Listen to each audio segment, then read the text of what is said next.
So for this season, who did you like working with the cast the most during the season? Who do we like working with the most? Well, obviously Diana. But they love everyone. Yeah, Everyone is great. The rest of them, they're okay, but she's really amazing. I mean, it's been an extraordinary group of people, I have to say, and I do think that the pandemic created incredibly close camaraderie. Our cast was more or less, and our crew were more or less trapped in Toronto for the entirety of the shoot. If you left, you couldn't come back without quarantine. And so you can't really leave. And so it really brought people together as a close family and allowed, I think, their characters to really thrive, but also as humans for them to sort of be able to support each other through a very difficult, challenging experience. I'd like to follow up on that question. Were there any scenes due to the pandemic that you guys had initially written down and scripted out that you could not do? That we couldn't do. I mean, I would say things that we did do much more because of the pandemic were like the distrust of the government and the divisiveness, the certainty of a conspiracy, all of those things which were just hinted at before. We realized like that's completely the way people are responding to this crisis. They are not, coming together, they're tearing apart. And so the scripts really reflected what we saw happening around us we had to take a very, a long and unexpected hiatus before we started shooting. Because of the pandemic, when we came back, the scripts reflected that.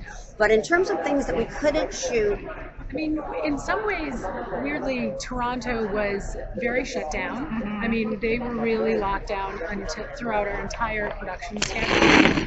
And I would say we actually had a little more flexibility in terms of locations that we could access.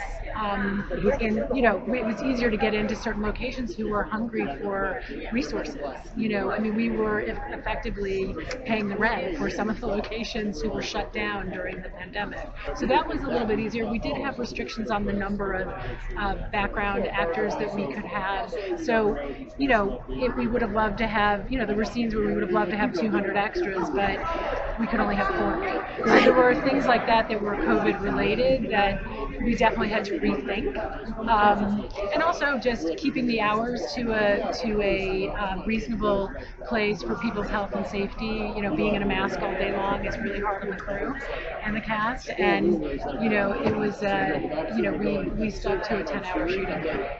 So it was really, that was really important to us to make sure people. You shot the pilot in 2018, right? And then you came back. You were kind of in hiatus until you could pick it back up. Well, we shot a pilot in 2018, and then realized that the show, after we finished the pilot, the show was picked up. The show wasn't becoming the show we hoped it could be, and what the promise of the source material, we felt we had missed the mark. And FX was very supportive of letting us go back to the drawing board and to bring on Eli and a new writer's room. From there, we also allowed actors who did not want to stay because the amount of time commitment became so long. And so we had the unusual position of being able to say, especially after the pandemic hit, if you've been with the show and you don't want to be with the show, you can leave. And you don't have to stay with it because you signed up in 2018. And so we only had people who really wanted to staying, and then we were able to recast and newly cast. I mean, something like Diana, we hadn't cast Dr. Mann yet because she isn't in the pilot, so she hadn't been cast yet. But we were able to bring on cast who were all super committed to being there and really excited to be there, which honestly would have been brutal. To have people there who weren't into it when it went on for so long. So then we started over again, and we were there in 2020. Yeah, 2020. And then we had to, and we were about to start on the pilot, on the new pilot, when COVID hit. So then we had to shut down, send people home, and then come back once some of the restrictions on travel were lifted and we could get our cast back to Toronto. Awesome. Did you take any inspiration from any known mad scientists for your role? Oh, okay. I will say So when I first started working, Ashley, who plays 355, very smart, astute observer, said, "You know what? You're like Doc Brown from Back to the Future and House." And I was like, "You're not wrong. You're not wrong." And I actually did take a little bit from Doc Brown. So her like energy, yes, definitely, and that cantankerous like side of House, yeah. So that those two are sort of inspiration for sure.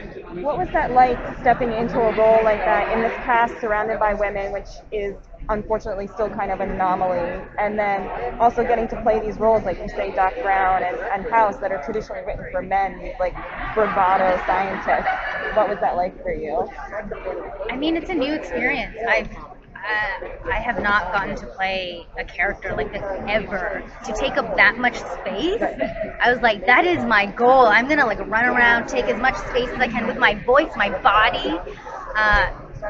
Yeah, it's really exciting, and it's really exciting that she actually is like a fully fleshed human being. She's not the typical, like I played a lot of scientists, you know, but I usually come in and be like, say my little sciencey jargon, and then leave. And then, so for this, she's like passionate, she's charismatic, she's controversial, she's complicated. I'm just really excited to kind of dig in deeper and find out more about Dr. Mann.